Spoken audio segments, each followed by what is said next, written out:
Hey, Dragon Slayers. It's been about 4 hours since my last meal, and I am at 103. So today's video is about how artificial sweeteners can worsen insulin resistance. I know that there's a lot of people out there that think, well, soda's bad, sugar's bad. So if I just drink Coke Zero or I just drink, anything with like Gatorade Zero, anything that has saccharin or any of the artificial sweeteners, I'll be okay. Unfortunately, that is not the case. So I'm going to read you parts of this research paper that I found and I linked in the description below. It says that the effects of sweeteners on the gut microbiome in human trials. Sweeteners are used in many food processes, and the impact on the consumption of these kinds of compounds affects health status and microbiome composition. Today, the potential modifications of the intestinal microbiome mediated by specific sweeteners in healthy adults or children are a matter of concern. However, there are few clinical studies. One study, performed in 2014 by Seuss, it showed modifications in the intestinal microbiome after the administration of some sweeteners, especially the non-caloric artificial sweeteners. From data collected on 172 randomly selected individuals, they found positive correlations between non-caloric artificial sweetener consumption and the Enterobacteria family, the Delta Protobacteria class, and the Actinobacteria phylum. In addition, they followed 7 healthy volunteers who did not normally consume non-caloric artificial sweeteners or non-caloric artificial sweetener-containing foods for 1 week. In that week, the volunteers consumed the maximal dose of saccharin, which is 5 milligrams per kilogram, compared with individual glycemic responses on days 1 through 4.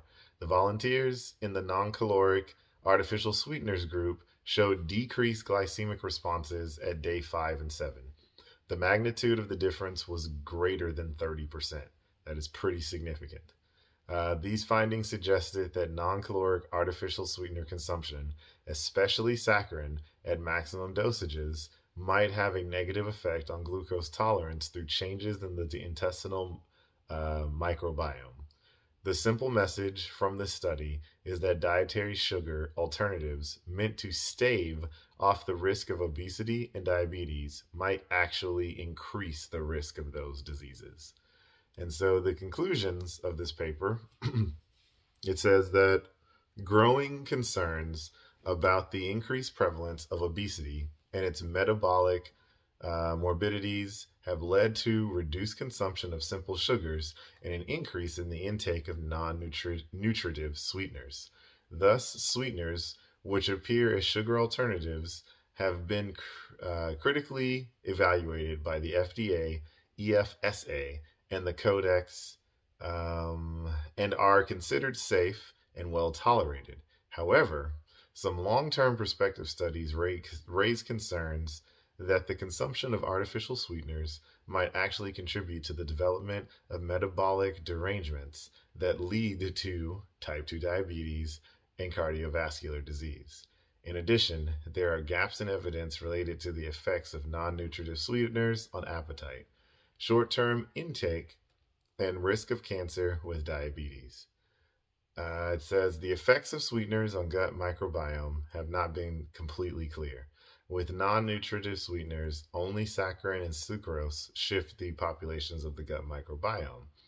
The ingestion of saccharin by animals and humans showed alterations in metabolic pathways linked to glucose tolerance and microbiome diversity in humans. However, more human studies are needed to clarify these preliminary observations.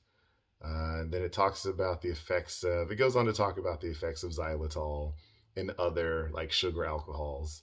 And, the last line just talks about how more studies are needed, but they have shown links and correlations. Correlation is not causation, but there are strong correlations in a factor of 30% or greater. So not artificial anything is bad, guys. If you want a little sweetness, I say stick to monk fruit, stick to organic stevia. These things occur in nature. They were not chemical compounds created in a laboratory.